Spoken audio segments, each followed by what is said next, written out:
នេះគឺជាសកម្មភាពរបស់បងជាងនៅយានដ្ឋានសុភ័ក្រទីដែលកំពុងតែធ្វើការរើនៅក្បាលកន្លះចេញដើម្បីធ្វើការផ្លាស់ប្ដូរនៅរោងក្បាលកន្លះរថយន្តព្រុស010មួយគ្រឿងនេះគឺគាត់មានបញ្ហាពេលដែលគាត់ធ្វើការប្រឆេះលាន់សម្លេងខ្លាំងមែនទែនរួមទាំងបាត់ទឹកស្អំផងដែរគាត់ក៏បានធ្វើការសម្រេចចិត្តយកមកយានដ្ឋានសុភ័ក្រទី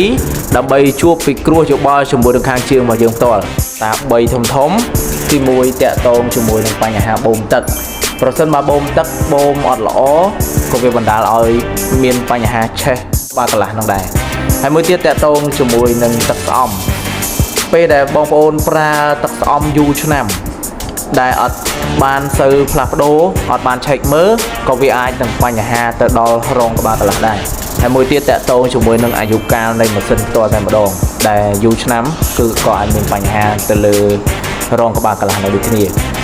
សម្រាប់បងដែលមានបញ្ហាទៅលើយានយន្ត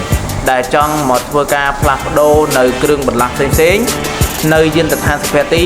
បងអាចអញ្ជើញមកទីតាំងយានដ្ឋានសុភ័ក្រទីបានដែលយើងមានទីតាំងស្ថិតនៅផ្លូវ 72P សង្កាត់គោកឃ្លាំងខណ្ឌសែនសុខរាជធានីភ្នំពេញតតែម្ដងនេះគឺជាសកម្មភាពបងជាងដែលកំពុងតែដុសខាត់ទៅលើប៊ូស្តុងនិងលាងគ្រឿងបន្លាស់ផ្សេងហើយនេះគឺជាគ្រឿងបន្លាស់ក្រោយពេលដែលយើងធ្វើការលាងរួចរាល់នេះគឺជារងដែលយើងធ្វើការប្រើប្រាស់គឺវាមាន3ស្ទាប់គឺល្អមែនទែនសម្រាប់យានយន្តអញ្ចឹងសម្រាប់បងដែលមានបញ្ហាទៅលើយានយន្តអាចជើញមក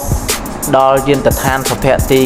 ផ្ទាល់ក៏បានបងអាចតាក់ទងតាមរយៈលេខទូរស័ព្ទ081 916 535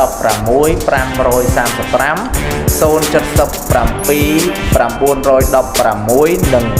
535ដើម្បីសួរព័ត៌មានបន្ថែមបានសូមអរគុណ